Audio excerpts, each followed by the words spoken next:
날이 오면 예배소서를 많이 봅니다. 예배소서는 교회론의 극치와 해당되는 성경이고, 가정에 대하여 또 사회생활에 대하여 예배소서만큼 클리어한 성경은 없다고 생각을 해요. 그래서 이번 주 다음 주 연이어서 예배소를 중심으로 부모가 자녀들에게 해야 될 책임, 또 다음 주는 자녀가 부모님들에게 해야 될 책임들을, 성경적인 가르침들을 한번 살펴보면서 무너져 있는 우리의 공동체를 회복시키기를 원하는 마음으로 말씀을 좀 전하려고 합니다. 예배소서의 전체적인 그 백그라운드가 되는 성경의 분위기는 영적 전쟁에 대한 것을 다루고 있어요. 성경을 좀 잘 읽어보면 사실적인 것보다도 그 뒤배후에 영적인 것들이 있음을 금방 발견하게 됩니다. 결국에 우리의 가정을 파괴하는 것은 마귀죠. 이 마귀가 우리의 가정 혹은 교회 공동체를 파괴합니다. 그 주범이 그 배후에 마귀가 있는 영적 싸움이라는 것을 오늘 예배소서는 우리에게 전해주고 있다는 것을 여러분과 제가 인지하고요. 특별히 하나님이 우리에게 행복하라고 가정, 패밀리를 주었는데 그 가정들이 많이 무너져 가잖아요. 그래서 성경적인 가르침이 좀 무엇인지를 좀 한번 살펴보려고 해요. 예배소서에서 바울 사도가 이 편지의 내용에 이런 질문을 던지는 겁니다. 여러분의 가정이 건강하기를 바랍니다. 이게 이 편지의 중요한 내용이에요. 여러분의 가정이 다 건강하기를 바랍니다. 가정의 달을 맞이해서 오늘은 자녀를 향한 부모의 성경적인 태도를 좀 한번 살펴보면서 은혜를 좀 받으려고 합니다. 좀 부담스러운 주제지만 좀 함께 나누려고 해요. 우리들 교회 김양재 목사님이 얼마 전에 책을 하나 쓰셨는데요. 책 제목이 문제아는 없고 문제 부모만 있다. 이 제목에서 느끼는 것이 있죠.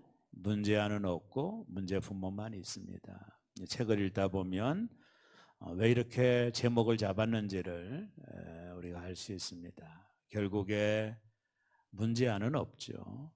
문제 부모만 있을 뿐입니다. 그런 부분 좀 나누려고 해요. 예배소서 오늘 본문 6장 4절에 보면 또 아비들아 너희 자녀를 노엽게 하지 말고 오직 주의 교훈과 훈계로 양육하라. 단 한 절에 이 말씀을 우리가 읽었거든요. 자녀와 부모와의 관계, 전반적인 가정생활에 대한 교훈은 잠언 같은 데는 많이 나옵니다. 그런 내용들을 구체적으로 살피면 오늘 이 한 절 속에 다 들어가 있다 해도 틀리지 않습니다. 오늘 이 편지를 받는 시대 그 상황을 잠깐 설명하면 여러분들이 동기유발이 될 거예요. 이 편지를 받던 시대는 어떤 시대냐면 가부장적인 시대입니다. 이 로마 정권 하에 있었던 시대는 아버지의 권위가 신과 같은 시대입니다. 아버지의 권위가 엄청난 시대가 오늘 편지를 받는 피대상자들이 살고 있었던 시대입니다. 자료를 찾아보니까 그 당시 부모들은, 아버지나 엄마 부모들은 자기가 태어난 아이가 장애를 가지고 태어나면 현장에서 자녀를 죽일 수도 있었습니다. 이게 법에 저촉이 안 됩니다. 그런 시대입니다. 시대가. 또 원치 않는 딸을 만약에 얻게 되면 언제나 이 딸을 좀 키우다가 노예로 팔 수 있었습니다. 제약이 없습니다. 아버지가 마음대로 할 수 있는 시대입니다. 또 성인된 자녀를 구타하고 때리는 것, 그것은 다반사고요. 자식들을 옥에 가둘 수도 있었습니다. 자식이 말을 듣지 않으면 아버지가 자식을 옥에 가둡니다. 그것도 무관한 시대이고, 더 말을 안 들면 아버지가 자식을 죽일 수도 있었습니다. 살인에 해당되지 않습니다. 그 시대가 얼마나 가부장적인 시대고, 이 편지를 받는 이 수신자들도 이 시대 속에 살았어요.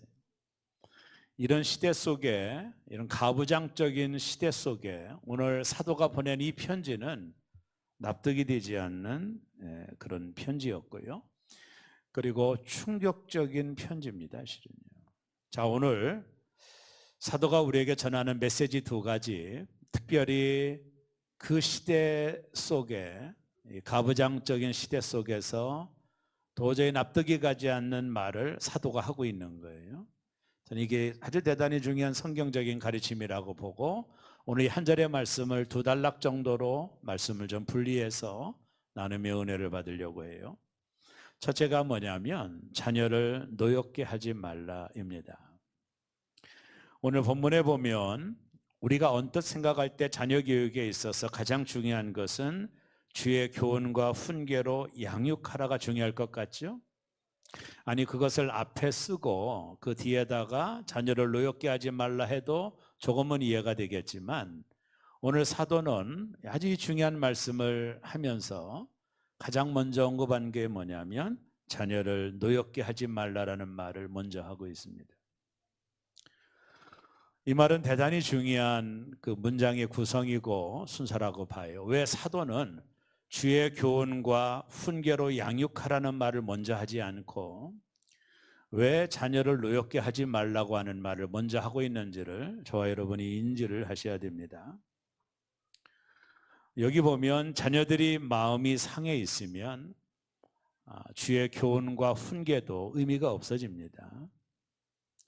그래서 자녀를 노엽게 하지 말라고 하는 말을 먼저 하고 있는 거예요.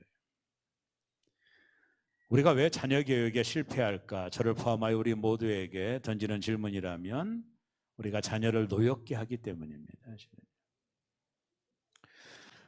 자녀를 노엽게 하지 말라고 하는 뜻이 뭘까? 여기 노엽게 하지 말라, 노엽게 하다라는 뜻의 파로르기조라고 하는 헬라어 단어는 이런 뜻입니다. 자녀를 괴롭히지 말라라. 두 번째, 자녀를 화나게 하지 말라라는 것입니다. 세 번째, 자녀를 흥분시키지 말라라는 거예요. 이게 노엽게 하는 거예요. 여러분, 왜 부모들이 자녀를 노엽게 할까요? 왜 화나게 만들까요? 왜 자녀들이 괴롭다고, 부모 때문에 괴롭다고 생각할까요? 왜 자녀들이 부모 때문에 흥분하게 될까요? 자녀가 노여움을 당했기 때문입니다. 브라이언 월드라고 하는 단체에서 0세에서부터 19세까지 자녀를 둔 부모 1774명에게 이런 설문조사를 했습니다. 양육 및 부모 교육에 대한 설문조사입니다. 자녀 양육의 가장 어려운 점이 뭐냐? 68%가 1위인데요. 감정 조절이 어렵다고 대답을 했어요. 자녀 교육에 어려운 것이 감정 조절이 어렵더라는. 우리 이런 얘기하죠. 자식이 아니라 뭐다? 어떻게 잘 아세요? 자식이 엄마 아빠에게 바라는 것이 뭐냐라고 질문을 했더니 1위가 뭐냐면 감정 조절 잘하는 엄마를 원한다고 대답을 했어요. 대단히 중요한 이야기죠. 아빠에게 원하는 게 뭐냐고 물어봤더니 많이 놀아주고 대화하는 아빠, 그걸 원한대 아이들이. 거의 1위에 해당되는 수치입니다. 왜 부모 때문에 자녀가 노할까요? 몇 가지를 말씀드리고 싶은데요. 많이 있지만 첫 번째가 부모가 일관성이 없을 때 자녀는 노여움을 갖는 거죠. 일관성이 없을 때입니다. 때를 따라 상황이 바뀔 때를 말하는 거예요. 어떤 진실에 대한 팩트가 없이 이럴 때는 이러고 저런 때는 저럴 때 상황에 따라서 자꾸 말이 바뀌고 행동이 바뀌는 것을 바라볼 때 자식은 화가 난다. 어떤 원칙이 없이 상황에 따라 부모가 이랬다 저랬다 할 때 자녀는 노엽게 한다는 거예요. 대개 자녀 교육에 참 어려운 부분이 그런 거죠. 하나님 잘 믿어야 하나님이 너를 인도해. 그렇게 했다가 또 어떤 때는 시험 기간이 오면 교회 가려고 하면 공부해야 되지 어디 가냐고. 원칙이 없는 거죠. 신앙적인 정확한 원칙이 없는 거죠. 그러니까 아이들이 노하는 거예요. 또 하나 두 번째는요, 자녀를 편애할 때 아이들이 분노한다라는 거예요. 우리가 비근한 예로 야곱이 12아들이 있었잖아요. 야곱은 특별히 사랑했던 라헬을 통해 얻은 요셉을 참 사랑했어요. 그래도 그렇지 요셉만 채색 옷을 입혔습니다. 11아들이 얼마나 화가 났겠어요. 그래서 이 야곱이 요셉만 편애하는 것을 보고 다른 11아들은 분노를 했습니다. 요셉을 죽이려고 하잖아요. 마음에 드는 자식이 있더라도 편애하면 안 됩니다. 이게 아이들이 분노하는 이유라는. 세 번째, 자녀들에게 모욕적인 언어를 사용할 때입니다. 마치 부모의 부속물처럼 아이들에게 모욕적인 언어를 쓸 때 그래요. 저도 그런 시대에 살았던 한 사람 중에 하나입니다. 부모님들은 거침없이 욕을 하셨어요. 입에 담지 못하는 욕을 자연스럽게 하던 시대 속에 저도 살아왔기 때문에 공감이 갑니다. 우리나라가 자식에게 대하여 함부로 하는 부모들의 욕들이 많거든요. 나가 뭐 해라, 뭐 빌어, 뭐 말도 못합니다. 나는 그중에 그래도 한국이 이만큼 성장하고 하나님의 복을 받은 이유는 부모들이 한 가지는 잘한 것 같아요. 여러분 아이들이 클 때 누런 코가 나오잖아요. 그럼 손수건을 대고 뭐라고 했죠? 어떻게 하세요? 그거 하나는 잘한 것 같습니다. 그래서 흥한 것 같아요. 넷째, 부모의 권위로 자녀들을 함부로 할 때입니다. 부모의 권위로 자녀들을 함부로 할 때예요. 전도사 시절에 고등학교 2학년짜리를 제가 만난 적이 있거든요. 교회를 안 나오는 거예요. 그래서 부모님이 부탁해서 만났어요. 야, 너 왜 교회 안 나와? 전사님 공부하려고 안 나와요. 아니 예배드리고 공부해야지 하나님 기뻐하시지. 아니에요. 예배드리는 시간도 아까워요. 너 공부해서 뭐 하려고? 좋은 데 들어가려고요. 좋은 데 왜 들어가려고? 아버지에게 복수하려고. 나는 부모에게 복수하려고 홍보하는 애 처음 만나봤어. 나중에 듣기로는 이 아이에게 부모가 함부로 한 거예요. 말끝마다 욕을 하고 나가 뭐해 빌어 뭐 이렇게. 이 아이는 상처를 많이 힘이 없으니까 참지만 좋은 데 나와 내가 힘이 있으면 그때 내가 아버지를 복수하겠다라고 너무나도 두려운 얘기를 들었습니다. 이런 부모는 부모의 권위로 자녀를 함부로 할 때 아이들이 노하게 되는 거죠. 특히 자녀를 부속물로 생각해서 자녀의 미래조차 부모가 마음대로 강요할 때 이게 문제예요. 한국 저를 포함하여 우리 모두의 문제는 자식이 부모의 대리만족을 시키려고 하는 거예요. 이게 자녀를 노하게 하는 거예요. 여러분 아이들은 독특한 주체입니다. 인격체예요. 그 인격체 독특한 인격체예요. 우리가 그들을 이용하여 대리만족하려고 하면 안 돼요. 한국 사회의 가장 심각한 문제가 뭐냐면 자녀들의 직장, 학교 이걸 가지고 자신들을 평가받으려고 하는 이게 문제예요. 내가 내 아이를 좋은 대학에 입학시키면 나에게 좋은 평가가 있겠지. 내 아이가 좋은 직장에 들어가면 내가 그거로 평가를 받으려고 하는 것이 한국의 큰 문제라고 봐요. 저를 포함해서 말입니다. 아이들은 독특한 주체예요. 부속물이 아니고 우리가 하지 못한 일을 대신 해줘야 될 그런 대상도 아니에요.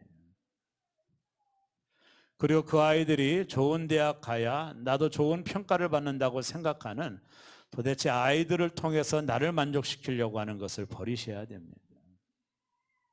나는 의사가 못 됐으니까 우리 아이들 의사 만들어서 그 아이가 잘 되는 것이 내가 좋은 평가를 받는다고 생각하는 이 잘못된 생각을 버려야 되는 것입니다. 부모의 생각을 강압적으로 자녀들에게 강요하면 안 됩니다. 그렇게 될 때 아이들이 노여워하는 거예요. 아이들이 화를 내는 거예요. 힘이 없어서 그냥 참고 속으로 화를 내는 겁니다. 마지막 두 번째, 주의 교훈과 훈계로 양육하라입니다. 여기 양육하라는 충분히 자랄 때까지 먹이고 기르라는 거거든요. 짐승은 방목을 합니다. 짐승은 놔두면 자기 혼자 풀 뜯어먹고 큽니다. 그러나 아이는 여러분이 방목을 하면, 저를 포함해서 여러분이 방목을 하면 여러분의 노년이 너무나도 괴로워집니다. 자식 때문에. 그 값을 반드시 치러야 돼요. 그래서 짐승은 방목을 하는 겁니다. 짐승 가르치나요? 그렇지 않습니다. 놔두면 큽니다. 풀 뜯어먹고 그렇지만 아이를 짐승처럼 키우면 여러분 그 아이가 짐승이 되어 우리의 노년을 엄청 어렵게 만듭니다. 양육해야 됩니다. 이게 얼마나 힘든 일인지 압니다. 그래도 감당해야 돼요. 여러분 자식은 축복입니까? 그렇지 않습니까? 이 부분부터 여러분이 해결하셔야 돼요. 자식은 축복입니다. 여호와의 주신 기업이라고 그랬습니다. 다른 것으로 해석하면 안 됩니다. 자식은 축복입니다. 자식을 낳지 못하는 부모들의 안타까움을 많이 보았기 때문에 자식은 축복입니다. 여러분 그 믿음을 가지셔야 돼요. 나에게 주신 축복과 같은 자녀를 내가 방목하지 않고 양육을 해야 돼요. 그 시기가 지나면 양육이 어려워요. 그 시기를 놓쳐버리면 그 시기에 저와 여러분들이 장사를 하든가, 나는 바빠서 아이들 마음대로 크겠지 그랬다가는 나중에 여러분 큰 코 다칩니다. 여러분이 감당하기 어렵습니다. 아이들을 양육하셔야 돼요. 알아서 크겠지 짐승이 아닙니다. 그건 짐승이나 하는 얘기고, 우리의 자녀들은 여호와의 주신 축복이기 때문에 양육을 하라고 그랬어요. 양육하라. 꼭 기억하셔야 되죠. 그게 힘든 일이지만 가치 있는 일입니다. 요즘 세태가 문제죠. 젊은 세대 아이를 안 가지려고 하죠. 자녀 교육이 부담스럽기 때문에. 그래서 결혼도 하지 않습니다. 자녀도 안 낳으려고 합니다. 요즘 젊은 시대에 쉬움과 편리를 추구하는 젊은 세대의 문제점이죠. 충분히 양육하는 것이 어렵지만 그래도 그게 더 가치 있는 일입니다. 안 낳는 것보다 훨씬 가치 있는 일입니다. 어떻게 양육하라고 그랬죠? 교훈과 훈계입니다. 교훈이라고 하는 말이 파이데이아라고 하는 헬라어인데요, 훈련이나 처벌을 통한 책망이요, 체벌을 통한 책망입니다. 지미 카터 대통령이 어린 시절에 교회 갔다가 헌금통에다가 헌금을 훔쳤어요. 부모가 알게 됐습니다. 아이를 집에 오게 하고 종아리를 부르터지도록 때렸어. 하나님 것을 훔쳤다고. 절대로 내 것이 아닌 것은 손을 대면 안 된다고 처벌을 하고, 나중에 통풍 오는 아이를 품에 안고 내가 너를 사랑해서 그랬다고 얘기했어요. 지미 카터 대통령이 나중에 미국의 대통령이 되고 난 이후에 그가 사람들 앞에 이런 얘기를 했습니다. 그 어린 시절 부모님이 나에게 남의 것을 손을 대는 것은 안 되는 것임을 가르쳐 주셨기에 제가 오늘 정직하게 살다가 이 자리에 있다고 나에게 매를 든 나의 아버지께 감사하다라는 고백을 했습니다.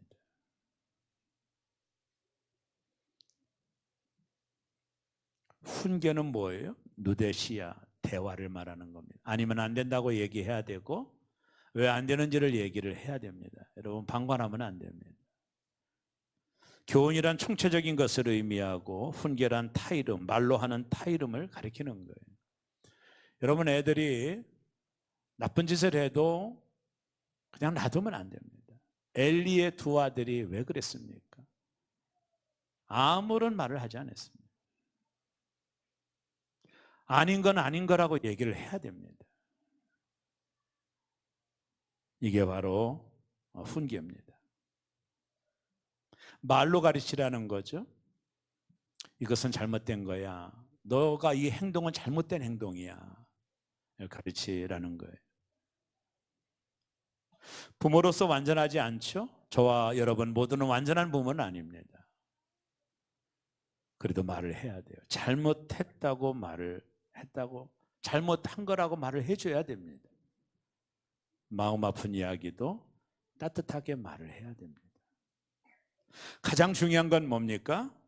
아이를 방목하지 말고 양육하라는 거예요. 꼭 이 말을 기억하셔야 됩니다. 양육할 때 주의 교훈과 훈계로 양육하되 가장 중요한 마지막이 뭐냐면 주의 교훈입니다. 주의 교훈. 세상에서 말하는 일반적인 것으로 만족하면 안 됩니다. 부모 말 잘 듣고 착하게 살고 거짓말하지 않고 순종 잘하고 이런 여기에 머무르면 안 됩니다. 크리스찬 부모로서 해야 될 게 뭐냐면 주의 교훈으로 양육하는 겁니다. 일반적인 세상이 말하는 그 착한 아이 정도가 아니라 우리가 해야 될 게 뭐냐면 주의 교훈입니다. 하나님의 말씀으로 아이를 양육하라는 거예요. 그래서 자녀들이 하나님을 인격적으로 만나도록 해야 돼요. 왜 우리 아이들이 중학교, 고등학교까지는 교회를 잘 나오는데 왜 대학에 들어가면 교회를 떠나갈까요? 여러분, 우리가 속으면 안 됩니다. 교회 열심히 나오니까, 주일학교 잘 나오니까, 신앙생활 잘한다고 여러분 절대로 속으면 안 됩니다. 그렇게 속으면 고등학교 졸업하고 애들 다 떠나갑니다, 교회를. 거의 80%가 대학에 들어가면 아이들이 교회를 안 나옵니다. 왜 그럴까요? 초등학교, 중학교, 고등학교 때 하나님을 인격적으로 만나지 않았기 때문입니다. 하나님을 인격적으로 만나게 해야 돼요. 주일학교 교육, 저도 기독교육을 학부에서 전공했지만 여러분, 아이들 교회 열심히 나오는 것으로 끝났다고 생각하면 여러분은 큰 오산입니다. 이 아이들이 부모의 힘 때문에 고등학교 교회는 나오지만 이 아이들이 이제 머리가 커지면 인격적으로 하나님을 만나지 않으면 대학 들어가면 대학 문화를 이기지 못하고 교회를 떠나갑니다. 거의 80%가 그렇게 돼버립니다. 왜 그래요? 주의 교훈으로 인격적으로 하나님을 만나지 못하게 한 거예요. 자녀들이 하나님의 말씀을 사랑하고 그 말씀에 순종하는 자녀로 양육해야 돼요. 그래서 아이들이 기독교적인 세계관을 가지고 살 수 있도록 해야 됩니다. 여러분 보세요. 세상은요, 사람을 직업으로, 출신 학교로 사람을 평가하는 시대예요. 이게 세상의 가치관입니다. 좋은 대학교 나와야 되고 좋은 직업을 가져야 훌륭한 아이라고 평가하는 이 세상 속에서 우리 아이들이 상처를 받는 거예요. 근데 집에 오면 예수를 믿는 부모조차도 세상적인 가치관을 가지고 너 공부 열심히 해서 성공해야지, 너 좋은 대학교 가서 성공해야지, 여전히 세상적인 가치관을 가지고 우리가 아이들을 양육한다면 크리스찬 부모는 아닌 거죠. 부모 역할이 커요. 제가 가슴 터지도록 아파하는 것이 우리 아이들이 주일날 많아야 2시간입니다. 짧게는 1시간, 2시간에 하나님 말씀 앞에 저들이 접근해 있고 오픈되어 있고 선생님들의 가르침을 받는 것은 일주일에 2시간도 안 돼요. 나머지 5일 동안 이 세상에 나가서 뭘 배우냐면 동성연애는 좋은 것이다. 이 세상은 진화론으로 만들어진 것이지 창조된 세상이 아니다. 너희들은 열심히 공부하여 높은 자리에 앉아야 성공하는 것이다. 좋은 직업을 가져야 너희 인생이 핀다. 노후가 행복하다. 이런 거를 5일 내내 세상에서 교육을 받고 있는 거예요. 창조론은 아니다. 아베베가 변하여 사람이 된 것이지 누군가가 창조한 세계는 아니야. 동성연애는 좋은 거야. 화합과 연합으로 좋은 거야. 수단 방법 가리지 않고 성공해야 돼. 그래야 너희들이 살 수 있어. 5일 내내 학교에 가서 이 교육을 받습니다. 이런 아이들이 주일날 1시간, 2시간 교회에서 배원들 게임이 됩니까? 게임 되지 않습니다. 절대로 게임이 안 됩니다.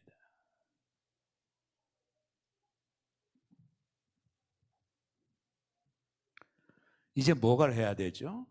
교회가 이 부분을 한 부분 막고 싶은 거예요.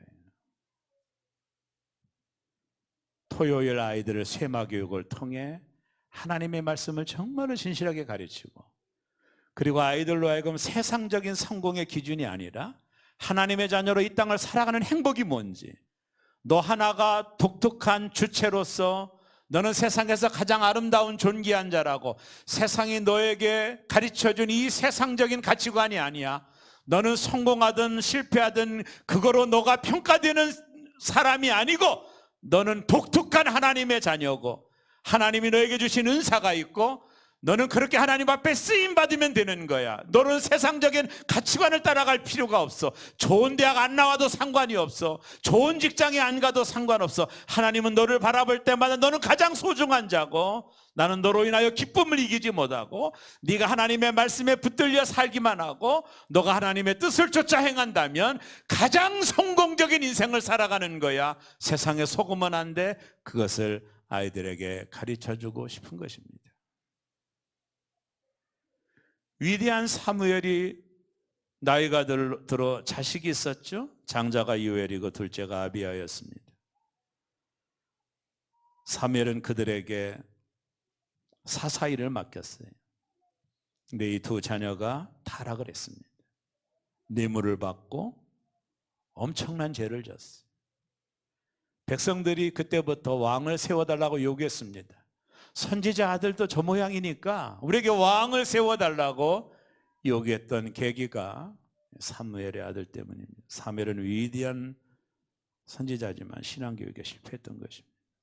말년의 두 아들 때문에 하나님 앞과 사람 앞에 고개를 들 수가 없었어요.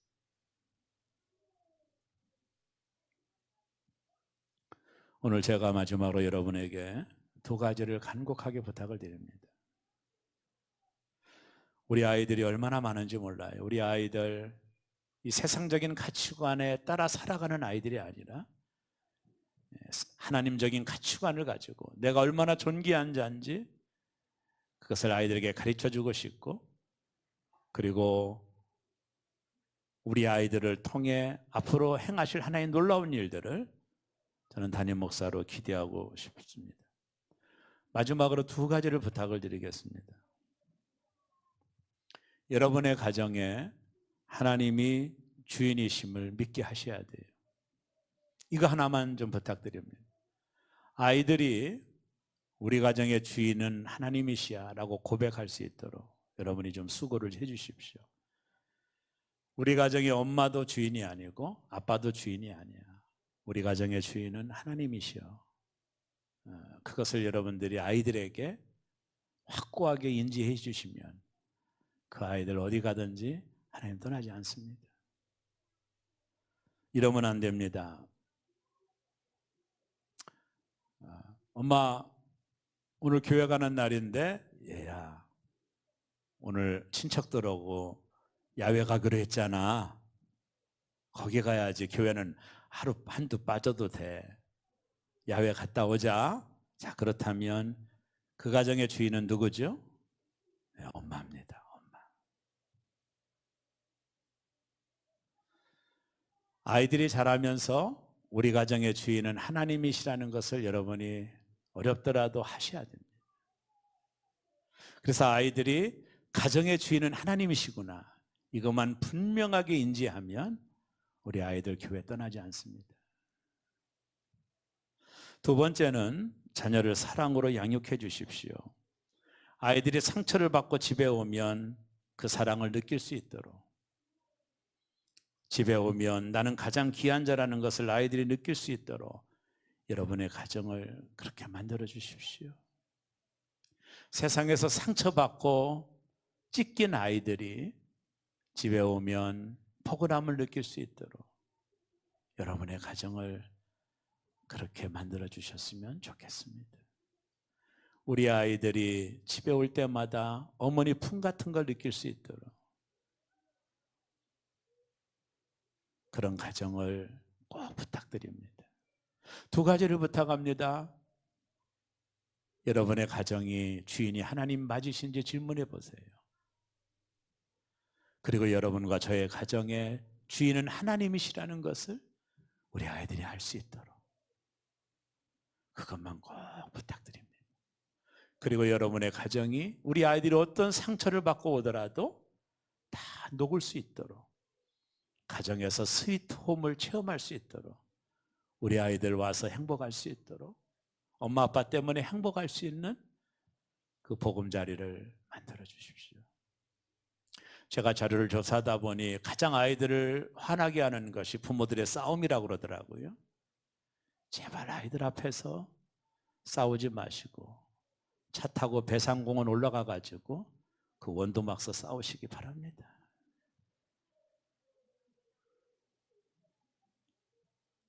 가정은 행복한 곳이라는 것을 아이들이 체험할 수 있게 해 주십시오. 그러면 아이들 탈선하지 않습니다.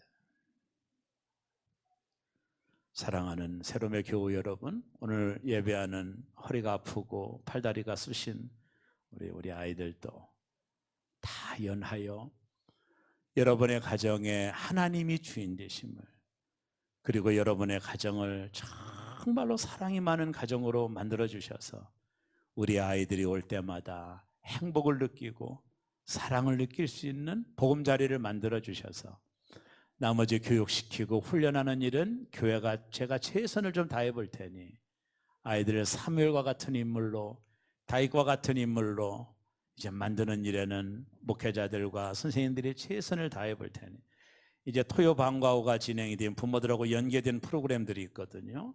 해서 세상 가치관에 물들지 않도록 우리 아이들, 하나님은 살아계심을 분명히 만나도록 하는 그런 일에 최선을 다해 보려고 합니다. 사랑하는 교회 여러분, 오늘 온 세대 예배드리는 사랑하는 새롬의 모든 성도 여러분, 여러분의 가정의 주인이 하나님이시죠? 아멘.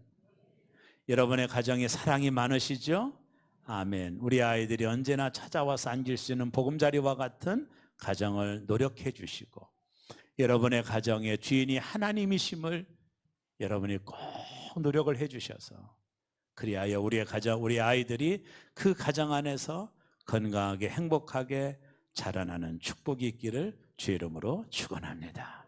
기도하겠습니다.